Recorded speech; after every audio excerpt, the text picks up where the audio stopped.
Hey, what's up, everybody? It's Chris for The Process. This is episode 8, and little spoiler alert, if you haven't done so already, watch episodes 1 through 7, because in this episode, we're going to do a recap. We're going to check in with Melinda to see how she's doing. Stick around.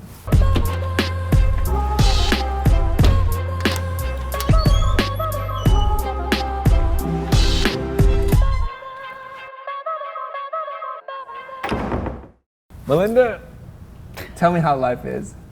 What's going on? Oh, life is wonderful. Life is wonderful? Don't say that so sarcastically.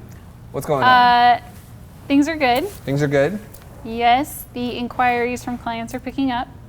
Okay. From when you had asked me last time. So within the past couple weeks, I did get 4 to 5 new inquiries. Okay, that's great. Yeah. I was found on Behance. Were you on Behance before? I was on, but I was not active, and my work was not updated. So Okay. I updated my work, and since then, I did get a few inquiries from there.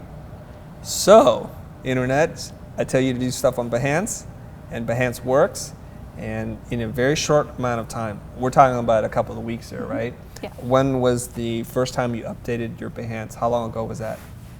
It probably was two and a half weeks ago. Whew. Now, results may vary, and these results are abnormal, but within 2.5 weeks of updating some of the projects that Melinda already had designed, she got bites, which is fantastic.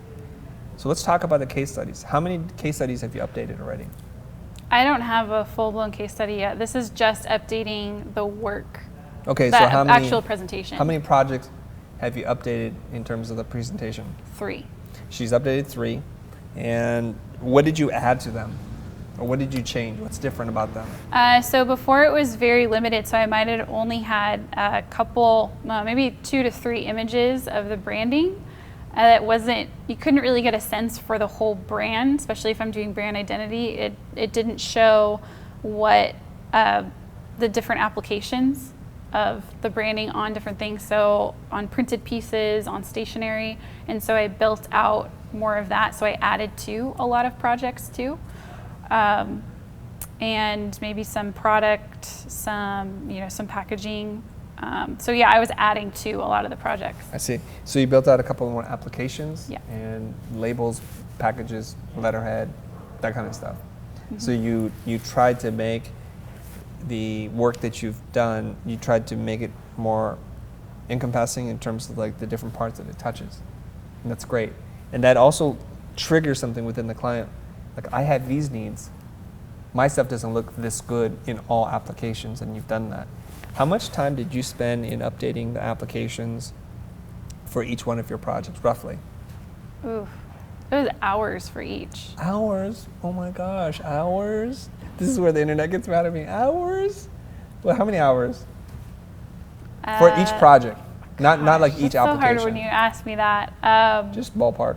For each project, Yeah. maybe 8 Okay. hours. Are you underestimating or overestimating? I don't know. Let's just I say don't know. she's like most designers and she underestimates. Let's say it's double that. Okay. Let's say she spent 2 full working days, 16 hours to update one project in terms of applications, doing mock-ups, photography, Research too, because when you had mentioned to look at someone research. that you want to emulate or be like, I was doing a lot of research and how do other people present their work as well. So that came even before I touched any of the projects. Sure, that's fair. Now, research is hard for us to like quantify because everything you do in life is research. Talking to me is research. Talking to your friend, going to the bookstore is research, right? Because you get inspired by different things. But in terms of the actual making, once you knew what you needed to do, 16 hours. Now, I'm giving her a little bit of a hard time at the risk of alienating the audience. And she spent 16 hours and she got a new job lead. Now you have to ask yourself, is that a good return on investment? To spend 16 hours times 3 projects, right? Yeah. And I'm being generous because I've doubled all your time already, right? Mm-hmm. So if you spent basically 6 days working on updating the applications of the physical work, that leads to how many new job calls do you have now? From that, it was 2 from Behance. 2 from Behance. Where else is it from? Instagram. From Instagram. Okay, so the beautiful thing is once you update the applications, you can then cut it apart and put it out as micro content. You can use it to update your website, a capabilities deck. You can update your portfolio, all these kinds of things. So the 16 hours actually goes a really long way. But if we just stuck to Behance and said you have 2 new job leads from doing 6 days worth of work, that's 3 days of work for 1 job lead, right? Mm-hmm. Is that a good ROI? You're only saying that those 2 jobs are the payout for those updates, because that's going to live there for a very long time, and it's going to bring in more job leads. Right. I'm just saying So- right now, let's say if no new job leads ever come from any of this and there's no more benefit, which is ridiculous to say, Right. but I'm trying to make a point. Yeah. The point is, for 3 days of work, you got 1 new job lead. That is incredible. Okay, there are very few things that you could do in life that if you worked on something and focused on it for 3 days, it would lead to somebody calling you for a new piece of business. That is incredible. So if you're sitting there thinking to yourself right now, gosh, I don't have any job leads. What's going on? How do I get sales? How do I get my first job? Maybe you haven't put in the work necessary. Dare I say that the person that you need to blame is the person staring back at you in the mirror. Okay? Let's go on. Okay. So we were talking about clients. Are you asking me what else has changed? Yeah, what's going on? This is our kind of midterm progress. So I have been practicing and changing my habit of just outright giving advice in life in general. And I have not done this perfectly. It's a bad habit that I need to break. But I've tried to practice asking why questions to my friends, to my husband, to my family members. Like when they come to me with either an issue, a desire, or some goal they're trying to reach and something's getting in their way, then I'm now just coming at the situation and discovering what's the real issue and helping them discover it. And so I'm not just coming in to a conversation with, well, why don't you just do X, Y, and Z? And so I'm practicing that's interesting. Very interesting. Keep going. This is called my smirk. I see that. I also have been realizing that this sounds obvious, but that I need to compete with myself. But it's so easy to not think about when I'm comparing myself to others and competing with other people. And so I'm realizing that, and I actually noticed it when I was playing golf with my dad. And he's really good, and we were putting and had a little competition between each other. And I thought to myself, why am I so worried about trying to beat him? Why didn't I keep score of what I did last time to beat myself this time? And so then it kind of put me in a different frame of mind just in everything that I do, that I need to start competing with myself. But it was funny that I noticed it when I was playing golf. Great, I love that. Another one was about, I think it was in the 101 Things I Learned in Business School, about caring less, about the one that cares less has the upper hand in negotiating. But what was interesting was that I noticed that the jobs that I thought I had in the bag, the ones that were low paying and that I felt like I was doing them a favor, it was odd because I'm noticing that I cared more to land those jobs. And I don't know if it was just because I knew that I could get them and that I was overqualified, where when a larger job came, I wasn't as invested, or I could approach it and not care as much. I wasn't so desperate. Well, let me say this, and I'm guilty of this, and I think a lot of people are guilty of this. The challenging tasks you delay and procrastinate on doing. So the challenging task could be balancing your checkbook. It could be onboarding a big client. It could be writing up a proposal. It could be a lot of those things. And then you'll do all the stupid little things, like I gotta check my Instagram feed, or I gotta update my Facebook status or something like that, because that's easy for you to do.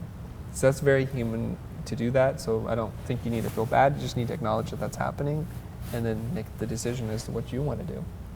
Mm-hmm. Okay? Also, the clients that are coming to me and the types of jobs that are coming to me, they aren't just leading in with how much do you cost. And so that's been different. And also I wonder too if I had been getting those types of clients before, but I was so focused on the price that I assumed they were.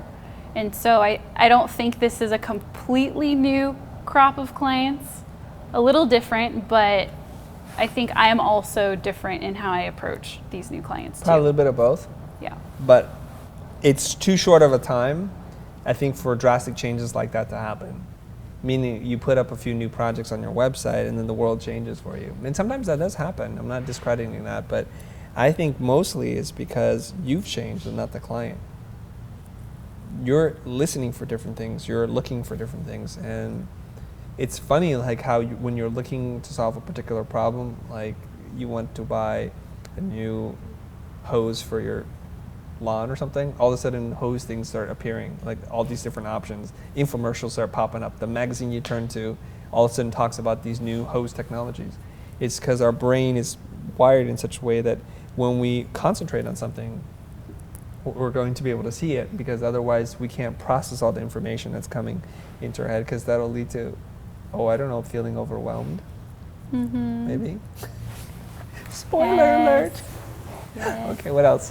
So I did get to sit in on a couple discovery meetings with 2 strategists. One I pulled in because I knew that my expertise and my knowledge could only go so far, and so that's what I told the client, and then I would bring in someone else and we'd have a separate meeting regarding that, and so we did.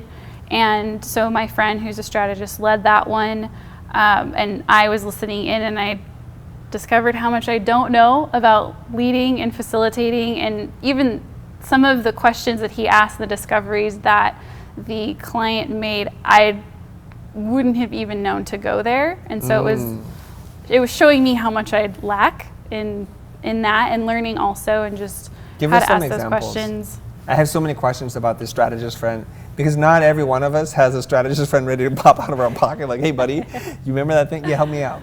We don't have that. Right. I'm curious about who these 2 people are, but first, what are some of the questions they asked that you're like, whoa? Well, the client, I'm more familiar with B2C, so business to consumer, and his model is set up more B2B, and I'm not familiar with that, and I'm not familiar with the inner workings of larger businesses anyway, and so the questions that my friend was asking, I didn't even, and at the end of it, some of it looked like common sense, but I just didn't even know the questions to ask about who they were partnering with and how they were going to make the money in the end, and it sounds like obvious questions, but it just wasn't to me. And the second one, it was a friend who is a consultant, and he was pulling me in for a large project for branding. Yes. And he was going to do everything. He assembles a team of specialists to work on things, and so he asked if I wanted to be in on the initial meeting, and so I wanted to go. And kind of the same thing happened there, where there was so much that I didn't know that I couldn't have facilitated a meeting like that, but there were notes that I took, and learning about how big businesses work. Can I share something with you? Yeah. And for you guys that are tuning in, it's human nature to want to seek pleasure and to minimize pain. That's the primary thing that's motivating us in all the things that we do. We seek pleasure, and we're trying to minimize pain. So if you apply that as a general framework and what are motivating people, let's try to figure this thing out. Whether it's a group of people, a company, a really big company, whether it's B2C, B2B, if it's reporting to shareholders, everybody wants to seek pleasure. They have a goal that they're trying to accomplish. Now, they wouldn't be talking to you if they already accomplished the goal. Hence, the questions that I ask generally warrant like a negative answer, like, I'm not getting that. Okay, so when you're talking about something that you've never worked on before, it doesn't really matter if you apply that same framework and that principle that somebody's trying to achieve something in their life and they can't get it. You have to figure out what they're trying to achieve and what's getting in the way of that. It's a really straightforward process. Part of my 3 golden questions to ask, right? Which is, what are you trying to achieve? What's getting in your way? And the rest of it is just listening intently and following up with more questions until you have a clear picture. And more importantly, the client has a clearer picture. So you can throw anything at me. Like, if you have any do you have any weird hobbies? Something that's Weird super like hobbies? niche that I wouldn't have any knowledge of at all. Do you have any weird diets or health things or exercise routines or anything? Something super out of the ordinary. Could be something weird about you. I'm a master at Tetris. Are you really? Yes. Okay. Is there a goal you're trying to achieve in Tetris you haven't been able to achieve yet? Gosh, I'm not that good. No, I just try to beat myself, what I did last time. What do you think is getting in the way of you beating yourself? Time in practicing, or just the time putting into practice to get better? If you put more time in, you'll get better? Yeah. Is there a way you could do that, say, faster in less time? If I have someone else play for me? No, because I have to do it myself. Aren't there certain strategies that you can use? Maybe there's, like with chess, there's strategies. Certain positions, if you can recognize them, if you move to that position, you will win. Mm-hmm. So if you were to hire a coach, something like that. Or if something's getting in the way of you having time to practice, let's get rid of that if this is important to you. So I don't have to know anything about Tetris. I'm just trying to help you achieve your goal. And if you say something that's funny to me, my brain says, that sounds funny, that sounds illogical. Let's look for another solution, or let's challenge you if that's true or not. Mm. So it's coming off a very broad base of life experience that's applied to your specific problem under that same framework. Mm-hmm. You want to do something better, something's preventing you from getting that, and if I can help you figure that out, so you could have said easily, I'd rather just give up time watching soap operas and then I can practice Tetris. I said, fantastic. Would that work for you? Yes. Thank you so much for solving my problem. That's what the strategist is doing that you're not doing. Mm-hmm. You do not need to know B2B. Of course, you're leveling up right now by reading these business books that I'm encouraging you to do, so at least you're conversant in the language of business so that you're not entering it with like a first grade level vocabulary where you're coming in at like at least a junior high student or something like that. What's really interesting is I was watching this video with Todd McFarlane, who's a very well-known comic book artist. He said this, he said, you know, if you want to be successful in the business world, you need to speak the language of business. He says, I'm an artist, but I'm bilingual. I speak two languages, the language of art and the language of business, and that's what makes me effective in business meetings. This is what you're doing. You're learning your second language now. Yeah. I thought that was pretty like awesome the way he said that, so I'm going to steal that. I'm bilingual. Yes, and so I still feel like I just know a few of the terms, and that's where I think it's the language barrier, that I'm not understanding everything because I don't have all of, at least the terminology with that, and so I see that and it looks daunting. Since we're on this analogy of language, I want to say this because I've studied French, I've studied Latin, I'm studying Mandarin, sort of. Learning the language of business is much, much simpler because there's not that many terms you need to understand, not that many concepts that you need to understand, as opposed to learning a whole real language. Just to let you guys know so you don't get scared. Okay, what else? Anything else on the status update? I'm just trying to break my bad habits. What are your bad habits? Well, like the one I mentioned about just giving advice and not asking why. Okay. The other bad habit of not talking about money up front. That I have been talking about money in the initial calls. Are you getting more comfortable talking about money? Yes. Are you more comfortable being rejected? I haven't fully been rejected yet. Things are still in the works.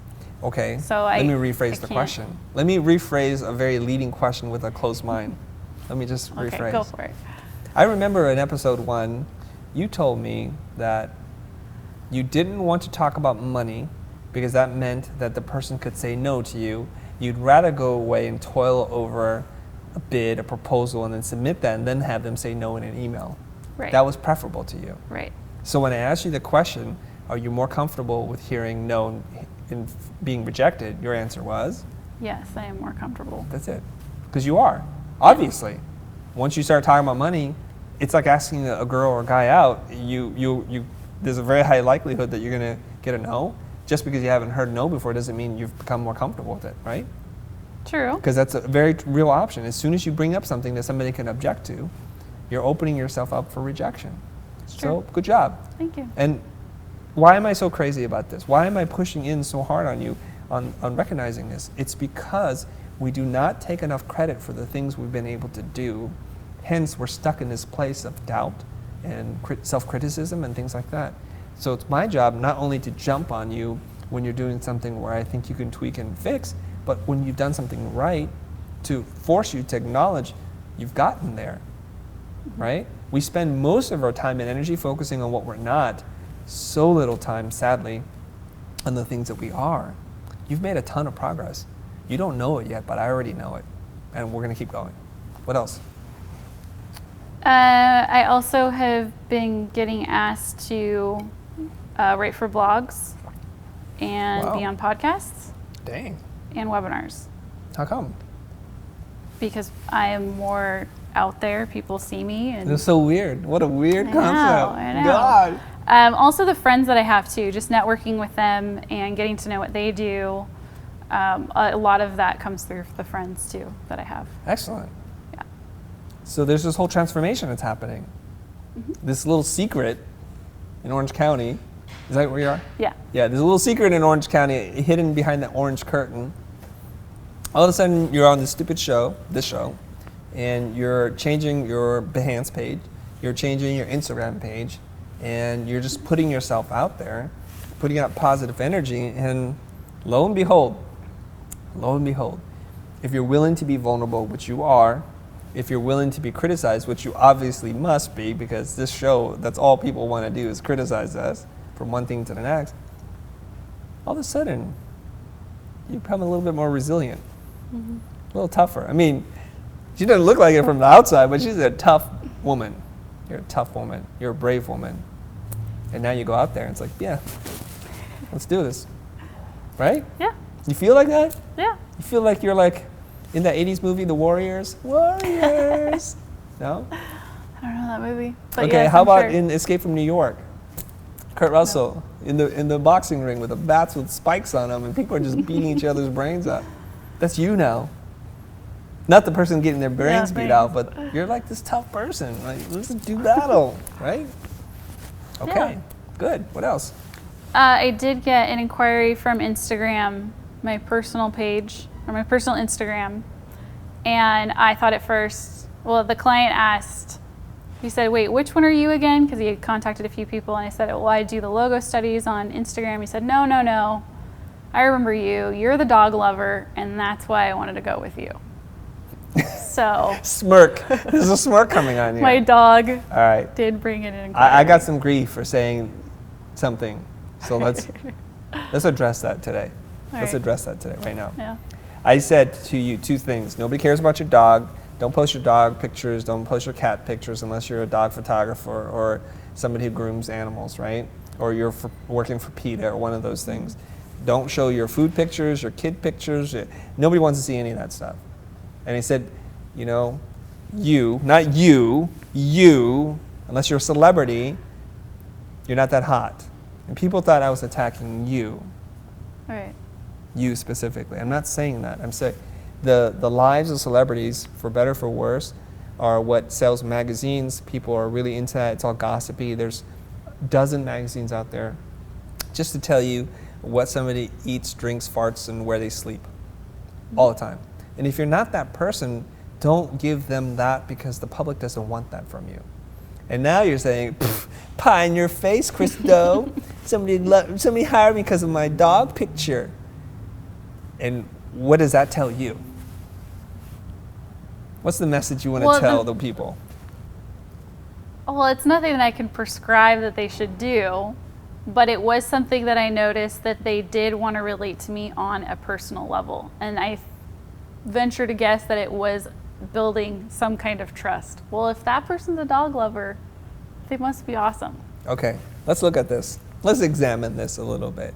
I still stand by my statement, and emphatically I say this. It's not about your animals, and in this one case, it worked out for you according to this one testimonial. That does not make a good plan for repeat business, and I'll tell you why. If they go through your website and your social feed, and they can find nothing else about you on your LinkedIn or anything else to relate to you and understand your beliefs and your philosophy And the last rung on that ladder is your dog picture. That's telling me you're not doing a good enough job relating to people elsewhere. Like, if anybody in the world wants to know what I think and what I feel, there's dozens of articles I've written, probably over 100 posts I've made, 300 videos on YouTube. There's no secret about what I think and what my beliefs and values are. And I want to align myself with people who think like me. I think your dog picture would have been perfect under your About page, where you talk about who you are, your beliefs and your values, and it's you and your dog. That's where I think it should live. Now, on your personal page, you can continue to post whatever you want, family, friends, and all that kind of stuff. But like, if you're like me, I don't have time to manage so many different accounts. And the one that matters the most to me right now is the one that puts food on the table for my kids to eat, that pays for the college tuition. And that's the one that matters. And if it were about my kids or my dogs and any of these other kinds of things that people want to see, and that's what pays the bills, that's what I'm doing. I just realized how much time I have and how little time I have. So bravo on the dog pic. Internets, you've been vindicated, or so you think. That's a cautionary tale, you guys. Right, and that's why I said I don't want to prescribe anything because of it. It was just a funny coincidence after our conversation. What a coinky dink. What a coincidence. And look, internets, I want to save your fingers from typing this. I'm just going to say it right now, that even in defeat, he's still a bitter pill about the whole thing. It's so self-righteous. There, I've said it. You don't even need to type it. I've said it. All right. Anything else? Are we going to wrap this up? Well, that's about it. That's it. Okay, fantastic. I think you've done a really great job. I love seeing your progress. And the thing that caught my eye from the very beginning, the reason why I even reached out to you was I saw this maniac on the other side. I had no idea who you were. I just looked at how you took a simple assignment, an exercise, a piece of advice, and how you went all in on it. And you did it with a degree of detail and an eye for design that really blew me away. And that's why you and I have a relationship today. And I knew if this person was anything like what I read into the one post or comment, there was tons of potential. And I had called you, if you remember, I called you like, what the heck are you doing this exercise for? You're way too advanced for this. And you said, no, let's talk. And that's how this relationship began. So I'm pretty good, I think, at picking potential winners. Sometimes I pick a loser. I'm not saying you're a loser. We'll see. Only a loser in the sense that I read more into the situation that was really there. I'm not calling other people losers because they don't want to do what I want to do. Okay? But you're doing a great job. I believe you're well on your way to smashing your goals. All of them, whatever they are. Because I can even see the way you think and how you apply what it is that I'm asking you to do in everything that you do, in every interaction that you do it. So the next level for you will to do the strategy work that I've been hinting at, but we haven't really gone into. Okay? So congrats, everybody. This is a brave woman, and she's brave enough to sit across from the chair from the bald man with the orange pants. Not a lot of people would do that. And that's for the Twitter guy who wants to see the orange pants. And that's it. All right? Thanks. Thank you guys for tuning in. Please like this video. Smash that like button. Subscribe if you feel like you want to. I also want to know, how many more episodes are we going to do? The internet's getting scared that eventually you're going to leave us.